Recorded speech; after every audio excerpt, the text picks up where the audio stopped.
G'day everyone, today I've got a PVE tank build for the Sword and Shield and Greatsword, designed specifically for single target boss fights. Why is this even a thing? Well, in Throne and Liberty, you have quick slot templates which swap all your actives, passives and specialisations, and you can do this as long as none of your active abilities are on cooldown.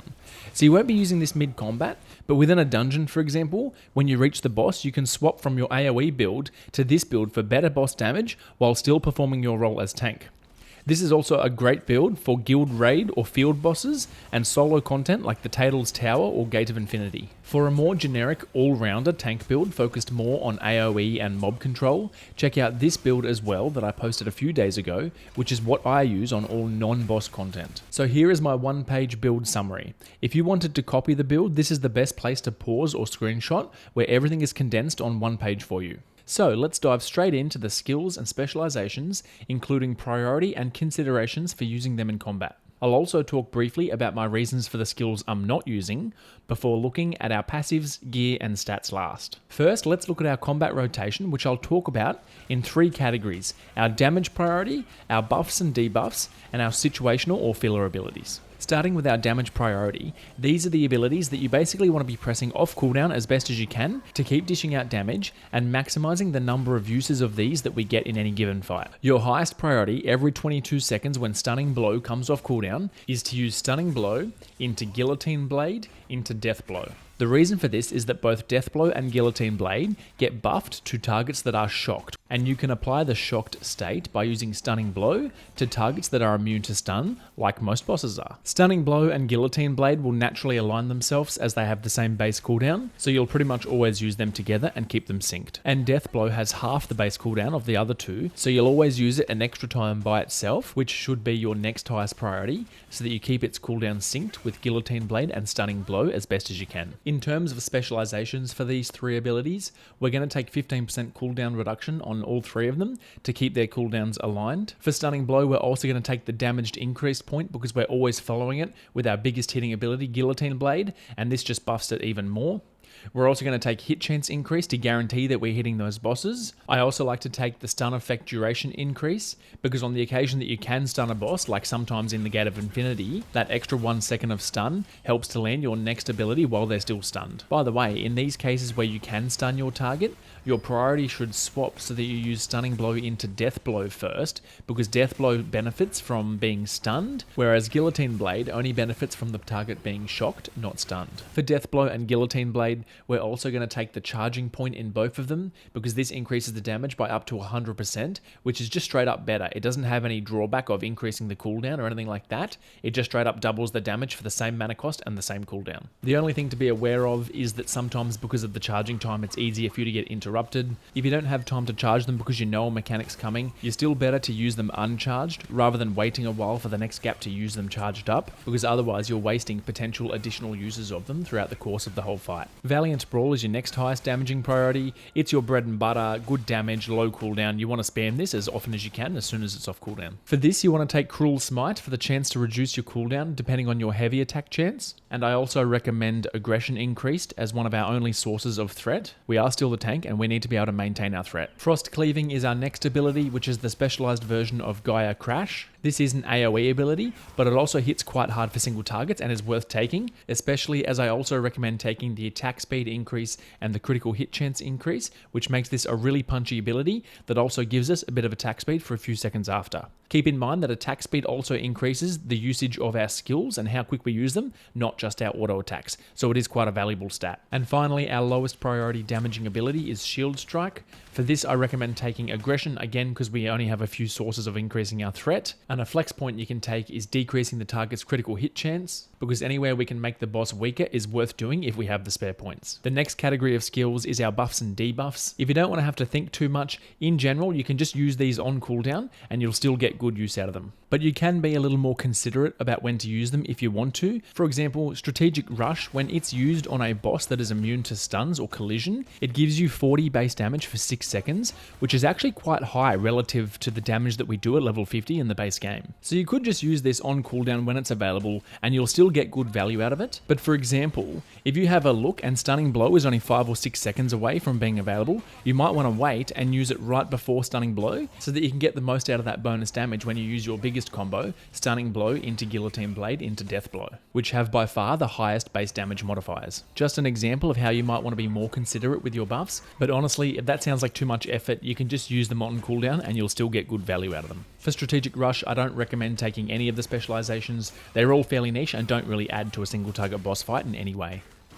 Da Vinci's Courage is our next buff. This is a fantastic ability that gives 15% attack speed to the whole party. The value of this is honestly hard to quantify, but it's good, like really good. 15% attack speed for the whole party for 12 or 15 seconds with our specialization is really valuable, and it would definitely translate to quite a lot of indirect damage increase. It also gives max health and health regen, adding to the survivability of the party. So yeah, a great ability. For the specializations, I recommend taking the duration increase as well as the instant healing just to make both components of this better. Willbreaker is a skill that debuffs the target by lowering its melee, ranged, and magic defense by a considerable amount. In a similar vein to Da Vinci's Courage, this is benefiting the whole group by amplifying everyone's damage against the boss, and thus it translates to quite a lot of indirect damage, more than just the small amount of base damage that the ability does by itself, which is not much. That's not really why we're using it. For Willbreaker, you can take the Evasion Decrease specialization, which just further debuffs the boss, reducing the chance that the party will miss, again just doubling down on making all of us do more damage. And finally, we have a few of what I like to call situational or filler abilities. The first of those is Precision Dash,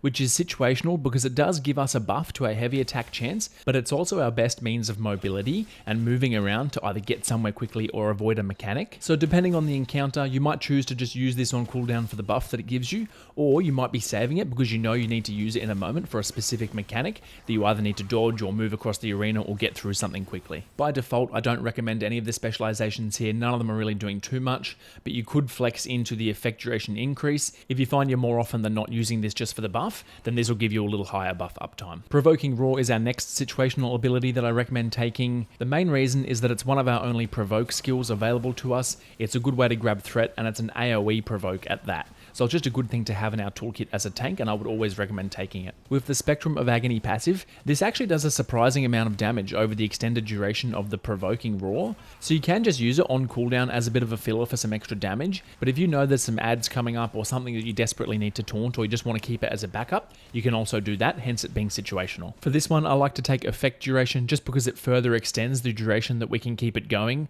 with the Spectrum of Agony extensions, and as a flex point, you can also put it into cooldown reduction if you've got nowhere else to put points, just because it means you can use it a little more often as a filler for some extra damage. And finally, Witty Strike is our final situational or filler ability. The main reason I've got this here is that it's our only way to recover stamina with one of its specializations if you're put in a situation where you're desperately out of stamina and you need to dodge an attack coming up.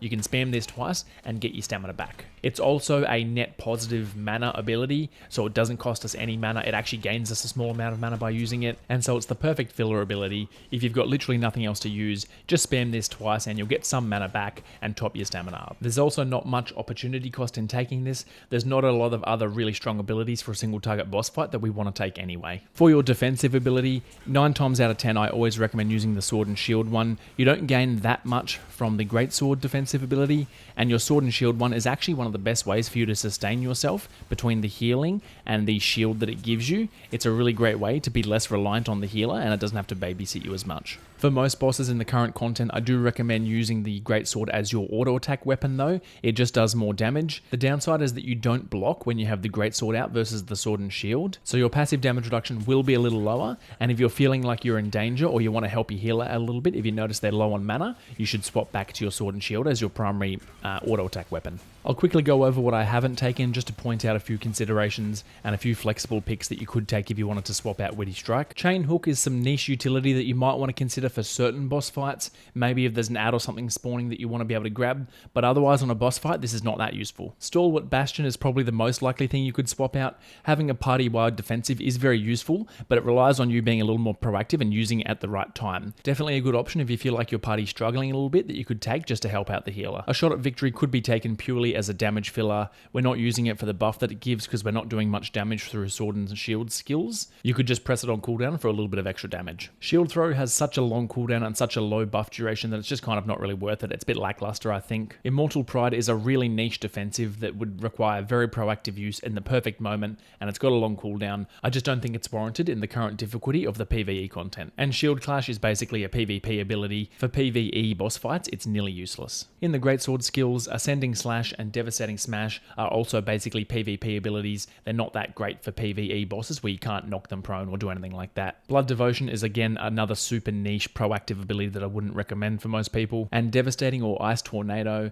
is an AoE ability. It's fantastic for AoE, it dishes out a ton of damage, but on single target it's not that good, and it also chews through a ton of mana, so I definitely don't recommend it for a single target boss fight. In terms of passives, our offensive options that we want to take are Cold Warrior, Vital Force, and Spectrum of Agony. For our defensive passives, we take Robust Constitution from the Greatsword tree, and then in the Sword and Shield tree, we take Aegis Shield, Resilient Mind, Skillful Evasion, and Impenetrable, which all just give a range of defenses that are always handy. Cooldown reduction from collisions and CC resistance are pretty useless in PvE. Victor's Morale is just undertuned and useless, I don't recommend it ever.